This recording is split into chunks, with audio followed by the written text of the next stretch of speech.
Good morning. Today's topic is interrupts. In the last class, we discussed about the topic program controlled I/O. Here, the processor continuously monitors the status of the device. It does not perform any useful task. That is, the program enters a wait loop in which it repeatedly tests the device status. During this period, the processor is not performing any useful computation. There, there are many situations where other tasks can be performed while waiting for an I/O device to be ready. To allow this to happen, we can arrange the I/O device to alert the processor when it becomes ready. It can do so by sending hardware signal called interrupt request to the processor.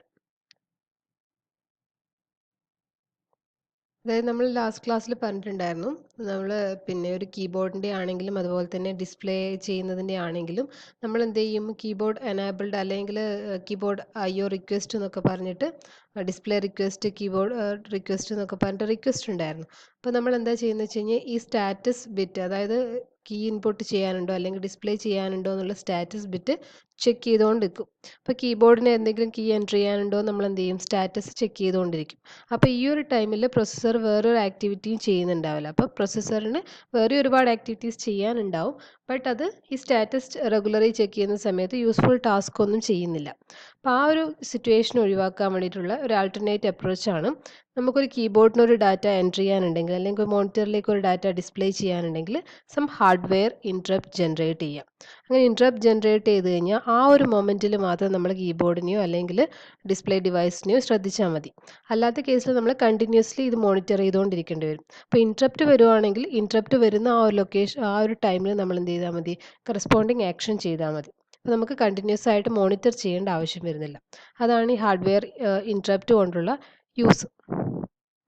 Since the processor is no longer required to continuously poll the status of I/O devices, it can use the waiting period to perform other useful tasks.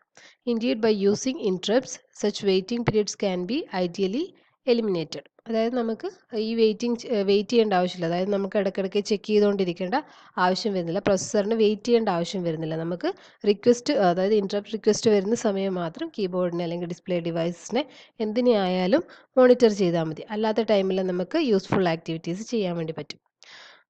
അപ്പോൾ at least one of the bus control lines called an interrupt request line is dedicated for this purpose. അപ്പോൾ interrupt request line എന്ന് പറഞ്ഞിട്ടൊരു നമ്മൾ നേരത്തെ address bus data bus control bus എന്നൊക്കെ പറഞ്ഞ പോലെ interrupt request ലൈനാണ് ഈ ഇൻട്രപ്റ്റ് റിക്വസ്റ്റ് ജനറേറ്റ് ചെയ്യാൻ വേണ്ടിയിട്ട് അല്ലെങ്കിൽ പ്രൊസസ്സറിന് ഇങ്ങനെ ഒരു ഇൻട്രപ്റ്റ് ജനറേറ്റ് ചെയ്തിട്ടുണ്ടെന്ന് അറിയിക്കാൻ വേണ്ടിയിട്ട് യൂസ് ചെയ്യുന്നത് ഇൻട്രപ്റ്റ് റിക്വസ്റ്റ് ലൈനാണ്. Processor can perform other useful task while it is waiting for the device to be ready. അതായത് നമുക്ക് കീബോർഡ് അല്ലെങ്കിൽ ഡിസ്പ്ലേ മോണിറ്റർ അല്ലെങ്കിൽ പ്രിൻ്റർ ഏത് ഡിവൈസ് ആയാലും ആ ഡിവൈസ് റെഡി ആവുന്ന സമയത്ത് എന്ത് ചെയ്യും നമുക്ക് ഇൻട്രപ്റ്റ് ജനറേറ്റ് ചെയ്യും. അപ്പോൾ ഈ റെഡിയായോ ചെക്ക് ചെയ്തിട്ട് വെയിറ്റ് ചെയ്യേണ്ട ആവശ്യമില്ല. റെഡി ആയിക്കഴിഞ്ഞാൽ അവർ നമ്മളെ ഇൻഫോം ചെയ്യും, ഇൻട്രപ്റ്റ് ത്രൂ ഇൻഫോം ചെയ്യും. അപ്പോൾ ആ സമയത്ത് നമുക്ക് എന്ത് ചെയ്യാം യൂസ്ഫുൾ ടാസ്ക് ചെയ്യാൻ വേണ്ടി പറ്റും. അതാണ് പറയുന്നത്. Okay. Here a pictorial representation of interrupt execution is shown. Here this is the program one. That's a compute routine, that is some sort of computation is performing here, and with some time interval. Suppose in each interval 1 minute or 2 minutes the display routine should be executed. Then a interrupt will be generated in each minute. ഇപ്പോൾ programme 1 എന്ന് പറയുന്നത് കമ്പ്യൂട്ടേഷന് വേണ്ടിയിട്ട് use ചെയ്യുന്നതാണ്. അതുപോലെ ഈ interrupt service routine എന്ന് പറയുന്നത് ഡിസ്പ്ലേക്ക് വേണ്ടി യൂസ് ചെയ്യുന്നത്. അപ്പോൾ ഓരോ മിനിറ്റിലും നമുക്ക് ഔട്ട്പുട്ട് ഡിസ്പ്ലേ ചെയ്യണം. അങ്ങനെ ഒരു റെപ്രസെൻറ്റേഷനാണ് ഇവിടെ ഉള്ളതെങ്കിൽ എന്ത് ചെയ്യുന്നത് വെച്ച് കഴിഞ്ഞാൽ ആ ഓരോ മിനിറ്റ് കംപ്ലീറ്റ് അതിനനുസരിച്ചിട്ട് നമ്മൾ ഈ ഡിസ്പ്ലേ റുട്ടീനെ കോൾ ചെയ്തുകൊണ്ടിരിക്കും. അപ്പോൾ ഒരു മിനിറ്റ് കംപ്ലീറ്റ് ആകുമ്പോൾ എന്ത് സംഭവിക്കും, ഒരു ഇൻട്രപ്റ്റ് ഓട്ടോമാറ്റിക്കലി ഇൻട്രപ്റ്റ് ജനറേറ്റ് ചെയ്യും. അതായത് ഡിസ്പ്ലേ ആണ് ചെയ്യേണ്ടത് എന്നുള്ളത് പ്രൊസസ്സറിന് ഇൻഫോം ചെയ്യാനുള്ളൊരു ഇൻട്രപ്റ്റ് ജനറേറ്റ് ചെയ്യും. അപ്പോൾ ഈ ഇൻട്രപ്റ്റ് ജനറേറ്റ് ചെയ്ത് കഴിഞ്ഞാൽ ഡിസ്പ്ലേ ചെയ്യിക്കേണ്ട പ്രോഗ്രാം ആണെന്ന് പറഞ്ഞു കഴിഞ്ഞാൽ അതിൻ്റെ പ്രോഗ്രാം എക്സിക്യൂട്ട് ചെയ്യണം. അങ്ങനെ എക്സിക്യൂട്ട് ചെയ്യുന്ന ഇൻട്രപ്റ്റ് പ്രോഗ്രാമിനെ പറയുന്ന പേരാണ് ഇൻട്രപ്റ്റ് സർവീസ് റൂട്ടീൻ. അപ്പോൾ ഏത് കേസിലാണെങ്കിലും നമ്മളൊരു ഇൻട്രപ്റ്റ് ജനറേറ്റ് ചെയ്ത് കഴിഞ്ഞാൽ എന്ത് പ്രോഗ്രാമാണോ എക്സിക്യൂട്ട് ചെയ്യുന്നത് അതിനെയാണ് നമ്മൾ ഇൻട്രപ്റ്റ് സർവീസ് റൂട്ടീൻ എന്ന് പറയുന്നത്. അപ്പോൾ നമ്മളൊരു പ്രോഗ്രാമിൻ്റെ അകത്ത് നിന്ന് എന്താ ചെയ്യുന്നത്, ജമ്പ് ചെയ്തിട്ട് വേറൊരു ലൊക്കേഷനിലേക്ക് പോവുക ചെയ്യുന്നത്. അപ്പോൾ നോർമൽ എക്സിക്യൂഷൻ്റെ കേസിൽ നമ്മൾ പഠിച്ചിട്ടുണ്ട് പ്രോഗ്രാം കൗണ്ടറിലാണ് എന്ത് ചെയ്യുക, അഡ്രസ്സ് സ്റ്റോർ ചെയ്യുക അല്ലേ. അപ്പോൾ നമ്മുടെ അഡ്രസ്സ് ഇവിടെ സപ്പോസ് 1 to m വരെയാണ് നമ്മുടെ നോർമൽ എക്സിക്യൂഷൻ്റെ അഡ്രസ്സ് എന്ന് വിചാരിക്കുക. അപ്പോൾ 1 to അങ്ങനെ ith പൊസിഷനിൽ എത്തുമ്പോഴാണ് ഒരു ഇൻട്രപ്റ്റ് ജനറേറ്റ് ചെയ്യുന്നത്. അപ്പോൾ ith പൊസിഷനിൽ എത്തുമ്പോൾ ഇൻട്രപ്റ്റ് ജനറേറ്റ് ചെയ്ത് കഴിഞ്ഞാൽ നമ്മൾ എന്ത് ചെയ്യുന്നത് വെച്ചാൽ പ്രോഗ്രാം കൗണ്ടറിൽ ഇപ്പോൾ കറൻ്റ്ലി ഉണ്ടാവുന്നത് ഐ എന്ന് പറയുന്ന അഡ്രസ്സ് ആയിരിക്കും. അപ്പോൾ ഐ എന്ന് പറയുന്ന അഡ്രസ്സിൽ എന്താണോ ഇൻസ്ട്രക്ഷൻ ഉള്ളത് ആ ഇൻസ്ട്രക്ഷൻ എക്സിക്യൂട്ട് ചെയ്യും. ദെൻ i+1 എന്ന ലൊക്കേഷനാണ് നെക്സ്റ്റ് നമുക്ക് നോർമൽ എക്സിക്യൂഷൻ ആണെങ്കിൽ i+1 ലൊക്കേഷനിലുള്ള എന്താണോ ഇൻസ്ട്രക്ഷൻ അതാണ് എക്സിക്യൂട്ട് ചെയ്യേണ്ടത്. ബട്ട് ഇവിടെ ഒരു ഇൻട്രപ്റ്റ് ഒക്കർ ചെയ്തതുകൊണ്ട് നമുക്ക് എന്ത് ചെയ്യണം, ഇൻട്രപ്റ്റ് സർവീസ് റൂട്ടീൻ എക്സിക്യൂട്ട് ചെയ്യണം. അങ്ങനെയുള്ള കേസിൽ നമ്മൾ എന്ത് ചെയ്യണം, ഇൻട്രപ്റ്റ് സർവീസ് റൂട്ടീൻ്റെ അഡ്രസ്സ് എന്താണോ ആ അഡ്രസ്സാണ് നെക്സ്റ്റ് ഇനി പ്രോഗ്രാം കൗണ്ടറിലേക്ക് സ്റ്റോർ ചെയ്യേണ്ടത്. അപ്പോൾ അങ്ങനെ സ്റ്റോർ ചെയ്യുന്ന സമയത്ത് നമ്മുടെ നെക്സ്റ്റ് നമുക്ക് എക്സിക്യൂട്ട് ചെയ്യേണ്ട നോർമൽ അഡ്രസ്സ് എന്ന് പറയുന്നത് i+1 ആണ്. അപ്പോൾ i+1 എന്ന് പറയുന്നത് പ്രോഗ്രാം കൗണ്ടറിൽ നിന്ന് നമുക്ക് റിമൂവ് ചെയ്യേണ്ടി വരും. അപ്പോൾ റിമൂവ് ചെയ്യുന്ന സമയത്ത് നമ്മൾ അതിനെ എന്ത് ചെയ്യണം, ടെമ്പററിലി എവിടെയെങ്കിലും സ്റ്റോർ ചെയ്ത് വെക്കണം. അല്ലാത്ത കേസിൽ നമുക്ക് ഈ ഇൻട്രപ്റ്റ് എക്സിക്യൂട്ട് ചെയ്തതിന് ശേഷം നമുക്ക് റിട്ടേൺ ചെയ്തിട്ട് ഈ i+1th ലൊക്കേഷനിലുള്ള ഇൻസ്ട്രക്ഷനാണ് എക്സിക്യൂട്ട് ചെയ്യേണ്ടത്. അപ്പോൾ നമുക്ക് തിരിച്ചു വരേണ്ടതാണ്. തിരിച്ചു വരേണ്ടെങ്കിൽ നമുക്ക് എന്തായിരിക്കണം, ഈ അഡ്രസ്സ് എന്തായിരിക്കണം അറിഞ്ഞിരിക്കണം. അപ്പോൾ അത് നമ്മൾ എന്ത് ചെയ്യണം, ടെമ്പററിലി ആ i+1 എന്ന് പറയുന്ന അഡ്രസ്സ് എവിടെയെങ്കിലും സ്റ്റോർ ചെയ്യണം. അപ്പോൾ അത് നമ്മൾ സ്റ്റാക്ക് പോയിന്റർ അതുപോലെ തന്നെ കൺസെപ്റ്റ് ഒക്കെ യൂസ് ചെയ്തിട്ടാണ് നമ്മൾ നോർമലി ഇൻട്രപ്റ്റ് എക്സിക്യൂട്ട് ചെയ്യുന്ന സമയത്ത് സ്റ്റോർ ചെയ്യുന്നത്. അപ്പോൾ i+1 എന്ന് പറയുന്ന അഡ്രസ്സ് നമ്മൾ സം ലൊക്കേഷനിൽ ടെമ്പററിലി സ്റ്റോർ ചെയ്ത് വെക്കും.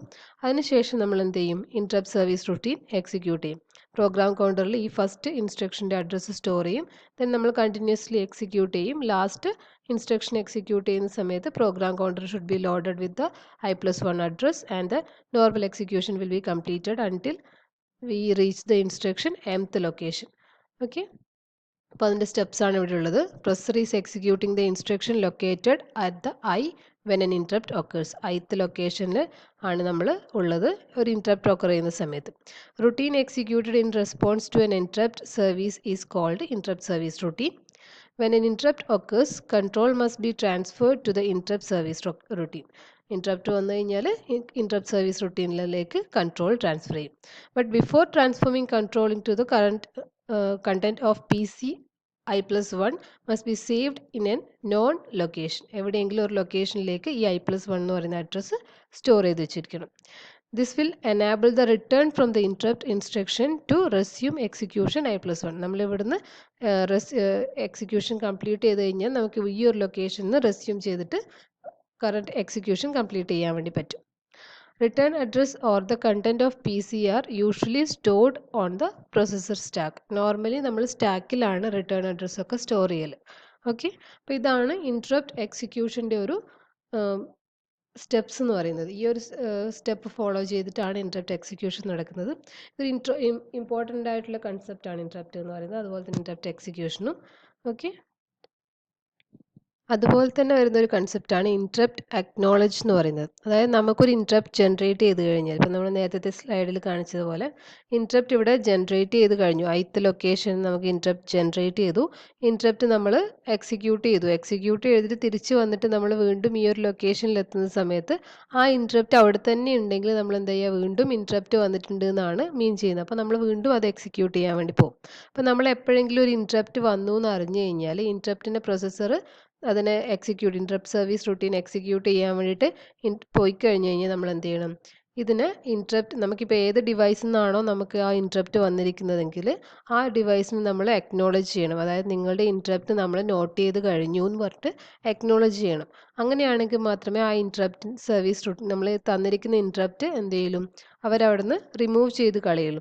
ഇല്ലെങ്കിൽ ആ സ്റ്റാറ്റസ് അവിടെ തന്നെ സെറ്റ് ചെയ്ത് വെക്കുകയാണെങ്കിൽ നമുക്ക് എന്താ പിന്നെയും നമ്മൾ നോക്കുന്ന സമയത്ത് ആ ഇൻട്രപ്റ്റ് അവിടെ പ്രസൻ്റ് ആണ്. അപ്പോൾ നമ്മൾ റിപ്പീറ്റഡ്ലി ഈ ഇൻട്രപ്റ്റ് എക്സിക്യൂട്ട് ചെയ്തുകൊണ്ടിരിക്കേണ്ടി വരും. അപ്പോൾ നമുക്കൊരു ഇൻട്രപ്റ്റ് വന്നു കഴിഞ്ഞാൽ പ്രൊസസ്സർ അതിനെ നോട്ട് ചെയ്ത് കഴിഞ്ഞ് കഴിഞ്ഞാൽ നമ്മൾ ഡിവൈസിനെ അക്നോളജ് ചെയ്യണം. അപ്പോൾ അതിൻ്റെ പേരാണ് ഇൻറ്ററപ്റ്റ് അക്നോളജ് എന്ന് പറയുന്നത്.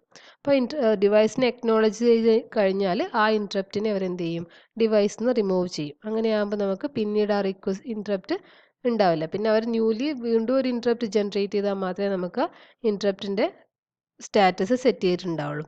അപ്പോൾ ഇൻറ്ററപ്റ്റ് അക്നോളജ് എന്ന് പറഞ്ഞാൽ അതാണ്. Okay. Treatment of an interrupt service routine is very similar to that of a subroutine. ഇപ്പോൾ സബ്റൂട്ടീൻ എന്ന് പറഞ്ഞ കൺസെപ്റ്റ് ഞാൻ നിങ്ങളോട് നോട്ട് ചെയ്യാൻ പറഞ്ഞിട്ടുണ്ടായിരുന്നു. അപ്പോൾ സബ്റൂട്ടീൻ എന്ന് പറഞ്ഞ കൺസെപ്റ്റ് അറിയാം, നമുക്ക് പ്രോഗ്രാം എക്സിക്യൂട്ട് ചെയ്തുകൊണ്ടിരിക്കുമ്പോൾ വേറൊരു ഫംഗ്ഷന് പോലെ വേറൊരു സെക്ഷനിലേക്ക് കൺട്രോൾ ഷിഫ്റ്റ് ചെയ്യുന്നതാണ് സബ്റൂട്ടീൻ എന്ന് പറഞ്ഞാൽ. അപ്പോൾ സബ്റൂട്ടീൻ എക്സിക്യൂഷനും ഏകദേശം ഇൻറ്ററപ്റ്റ് പോലെ തന്നെയാണ് അല്ലേ. നോർമൽ എക്സിക്യൂഷൻ വരും, അതിൻ്റെ അകത്ത് നിന്ന് ഒരു സബ്റൂട്ടീൻ അല്ലെങ്കിൽ ഒരു ഫംഗ്ഷനെ കോൾ ചെയ്യാൻ വേണ്ടി പറയുമ്പോൾ നോർമൽ എക്സിക്യൂഷൻ്റെ അകത്ത് നിന്ന് ഷിഫ്റ്റ് ചെയ്തിട്ട് ബ്രാഞ്ച് ചെയ്തിട്ട് നമ്മൾ എന്ത് ചെയ്യും, സബ്റൂട്ടീനിലേക്ക് പോകും. ദെൻ സബ്റൂട്ടീൻ എക്സിക്യൂട്ട് ചെയ്തതിന് ശേഷം തിരിച്ച് വരും, എന്നിട്ട് നോർമൽ എക്സിക്യൂഷൻ സ്റ്റാർട്ട് ചെയ്യും. അപ്പോൾ ഇവിടെയും പ്രോഗ്രാം കൗണ്ടറിലെ കണ്ടന്റ് ഒക്കെ സേവ് ചെയ്യേണ്ട ആവശ്യമൊക്കെ വരുന്നുണ്ട്. പക്ഷേ ഈ സബ്റൂട്ടീനും ഇൻറ്ററപ്റ്റ്സും തമ്മിൽ സം ഡിഫറൻസ് ഉണ്ട്, അതാണ് നമ്മളിനി പറയാൻ പോകുന്നത്. Okay. A subroutine performs a task that is required by the calling program. അതായത് നമ്മളെ പ്രോഗ്രാമിന് ആവശ്യമുള്ള എന്തോ ടാസ്ക്കാണ് സബ്റൂട്ടീൻ എന്ന് പറയുന്നത് ചെയ്യാൻ വേണ്ടി പോകുന്നത്. ഇപ്പോൾ നമ്മൾ ഫാക്ടോറിയൽ ഫൈൻഡ് ചെയ്യാൻ വേണ്ടി പോകുന്നത്. അപ്പോൾ ഫാക്ട് എന്ന് പറയുന്നത് ഒരു ഫംഗ്ഷൻ അല്ലെങ്കിൽ ഒരു സബ്റൂട്ടീൻ ആയിട്ട് നമ്മൾ എഴുതിയിട്ടുണ്ടെങ്കിൽ എന്താ, ഫാക്ട് എന്ന് പറയുന്ന ആ ഫംഗ്ഷന് നമ്മൾ പ്രോഗ്രാമിൻ്റെ ആവശ്യത്തിന് വേണ്ടിയിട്ട് കോൾ ചെയ്യുന്നതാണ്. ബട്ട് ഇൻറ്ററപ്റ്റ് എന്ന് പറഞ്ഞാൽ എന്താ, പ്രോഗ്രാമിൻ്റേതല്ലാത്ത വേറെ എന്തോ കാര്യം ചെയ്യാൻ വേണ്ടി പോകുന്നതാണ് ഇൻറ്ററപ്റ്റ് എന്ന് പറയുന്നത്. Interrupt service routine may not have anything in common with the programming it interrupts. അതായത് നമ്മൾ ഏത് പ്രോഗ്രാമിനെയാണ് ഇൻറ്ററപ്റ്റ് ചെയ്യുന്നത് ആ പ്രോഗ്രാമുമായിട്ട് ഒരു ബന്ധമില്ലാത്ത എന്തെങ്കിലും കാര്യമായിരിക്കും ഇൻറ്ററപ്റ്റ് സർവീസ് റൂട്ടീൻ ചെയ്യാൻ വേണ്ടി പറയുന്നത്. പ്രോഗ്രാമിന് ആവശ്യമുള്ള കാര്യമായിരിക്കില്ല പറയുന്നത്. അതുപോലെ തന്നെ interrupt service routine and the program that is interrupts may belong to different users. അതായത് നമ്മൾ ചെയ്യുന്ന പ്രോഗ്രാം ഒരാൾ ചെയ്യുന്നതായിരിക്കും, ഈ ഇൻറ്ററപ്റ്റ് വരുന്നതെന്ന് പറയുന്നത് വേറെ ഏതെങ്കിലും യൂസേഴ്സ് നിന്നായിരിക്കും, അങ്ങനെ വരാം. അപ്പോൾ അതും പക്ഷേ സബ്റൂട്ടീൻ എന്ന് പറഞ്ഞാൽ എങ്ങനെയാണ്, സബ്റൂട്ടീൻ എന്ന് പറഞ്ഞാൽ ഒരു പ്രോഗ്രാമിൻ്റെ ഉള്ളിൽ നിന്ന് നമ്മൾ തന്നെ എഴുതിയിട്ട് സെപ്പറേറ്റ് ആയിട്ട് സേവ് ചെയ്ത് വെച്ച സാധനമാണ് ഈ സബ്റൂട്ടീൻ എന്ന് പറയുന്നത്, നമുക്ക് ആവശ്യമുള്ള സമയത്ത് കോൾ ചെയ്യാൻ വേണ്ടിയിട്ട്. ബട്ട് ഇൻറ്ററപ്റ്റ് സർവീസ് റൂട്ടീൻ അങ്ങനെയല്ല, അത് വേറെ ആരെയോ പ്രോഗ്രാമിന്, അല്ലെങ്കിൽ നമ്മളിപ്പം കീബോർഡിൽ നിന്നൊരു കീ അറിയാണ്ട് പ്രസ് ചെയ്ത് കഴിഞ്ഞാൽ നമ്മൾ വേറെ ഏതെങ്കിലും പ്രോഗ്രാം റൺ ചെയ്യുന്നുണ്ടാവും, അപ്പോൾ കീ പ്രസ് ചെയ്ത് കഴിഞ്ഞാൽ അപ്പോൾ എന്ത് ചെയ്യും, ഇൻറ്ററപ്റ്റ് ജനറേറ്റ് ചെയ്തു, അവർ വേറെ ഏതോ റൂട്ടീൻ എക്സിക്യൂട്ട് ചെയ്യാൻ വേണ്ടിയിട്ട് പോകും. As a result, before branching to the interrupt service routine, not only the PC but other information such as condition code flags and the processor registers used by both the interrupted program and the interrupt service routine must be stored. അതായത് നമ്മൾ programme കൗണ്ടറിൻ്റെ address store ചെയ്യണമെന്ന് പറഞ്ഞിട്ടുണ്ട്. അതുപോലെ തന്നെയാണ് ഇപ്പം നമ്മൾ പ്രോഗ്രാമിൽ എന്തെങ്കിലും രജിസ്റ്ററിലേക്ക് ഡാറ്റ സ്റ്റോർ ചെയ്യുന്നുണ്ടാകും. അതുപോലെ നമ്മൾ ഏതെങ്കിലും കണ്ടീഷനിൽ ഇപ്പോൾ 0 ഫ്ലാഗ് സെറ്റ് ചെയ്യുക അല്ലെങ്കിൽ സൈൻ ഫ്ലാഗ് സെറ്റ് ചെയ്യുക, അങ്ങനെ എന്തെങ്കിലും കമ്പ്യൂട്ടേഷൻ ചെയ്യുന്നതിൻ്റെ അനുസരിച്ച് നമ്മൾ ഫ്ലാഗൊക്കെ സെറ്റ് ചെയ്ത് വെച്ചിട്ടുണ്ടാകും. അപ്പോൾ നമ്മൾ ഇൻറ്ററപ്റ്റ് സർവീസ് റൂട്ടീൻ എക്സിക്യൂട്ട് ചെയ്യാൻ പോകുന്ന സമയത്ത് എന്ത് സംഭവിക്കാം, അതിൻ്റെ അകത്ത് ചിലപ്പോൾ നമ്മുടെ ഈ രജിസ്റ്റേഴ്സൊക്കെ യൂസ് ചെയ്യുന്നുണ്ടാവും. അപ്പോൾ അങ്ങനെ വരുന്ന സമയത്ത് നമ്മൾ ഓൾറെഡി സേവ് ചെയ്ത് വെച്ചിരിക്കുന്ന നമ്മളെ കണ്ടൻസിന് ചേഞ്ച് ഉണ്ടാകാൻ വേണ്ടി സാധ്യതയുണ്ട്. അപ്പോൾ നമ്മൾ എന്ത് ചെയ്യണം, ഈ പ്രോഗ്രാം കൗണ്ടറിലെ കണ്ടൻറ്റ് സേവ് ചെയ്യുന്ന അതേപോലെ തന്നെ നമ്മൾ യൂസ് ചെയ്യുന്ന ടെമ്പററി രജിസ്റ്റേഴ്സ് അല്ലെങ്കിൽ കോഡ് ഫ്ലാഗ്സ് ഒക്കെ പ്രിസർവ് ചെയ്ത് വെക്കണം. ഇല്ലെങ്കിൽ ഇൻറ്ററപ്റ്റ് സർവീസ് റൂട്ടീൻ്റെ കേസിലായാലും ഡാറ്റ ചേഞ്ച് ഉണ്ടാവും, അതുപോലെ തന്നെ നമ്മൾ നോർമൽ പ്രോഗ്രാമിൻ്റെ കേസിലായാലും ഡാറ്റ ചേഞ്ച് ഉണ്ടാവും. അത് വരാതിരിക്കാൻ വേണ്ടി നമ്മൾ എന്ത് ചെയ്യണം, ഈ പറഞ്ഞിരിക്കുന്ന ഫ്ലാഗ്സ് ആയാലും രജിസ്റ്റേഴ്സ് ആയാലും ഒക്കെ സേവ് ചെയ്ത് വെച്ചിട്ടുണ്ടായിരിക്കണം. This will enable the interrupt program to resume execution upon return from interrupt service routine. അപ്പോൾ ഇങ്ങനെ സേവ് ചെയ്ത് വെച്ച് കഴിഞ്ഞാൽ നമുക്ക് എന്ത് ചെയ്യാം, പ്രോഗ്രാം കൗണ്ടറിൻ്റെ അഡ്രസ്സ് സേവ് ചെയ്ത് വെച്ച് കഴിഞ്ഞാൽ നമുക്ക് കറക്റ്റ് എക്സിക്യൂഷൻ, നമുക്ക് ഇൻറ്ററപ്റ്റ് സർവീസ് റൂട്ടീൻ എക്സിക്യൂട്ട് ചെയ്ത് കഴിഞ്ഞാൽ ഉടനെ തന്നെ നമുക്ക് എന്ത് ചെയ്യാം, നമ്മളെ നോർമൽ പ്രോഗ്രാം റെസ്യൂം ചെയ്തിട്ട് സ്റ്റാർട്ട് ചെയ്യാൻ വേണ്ടി പറ്റും. അത് അങ്ങനെ പറ്റുന്നുണ്ടെങ്കിൽ നമ്മൾ എന്ത് ചെയ്യണം, ഈ രജിസ്റ്ററിലെ കണ്ടൻറ്റ് ഫ്ലാഗ് എല്ലാം സെറ്റ് ചെയ്ത് കറക്റ്റ് ആയിരിക്കണം.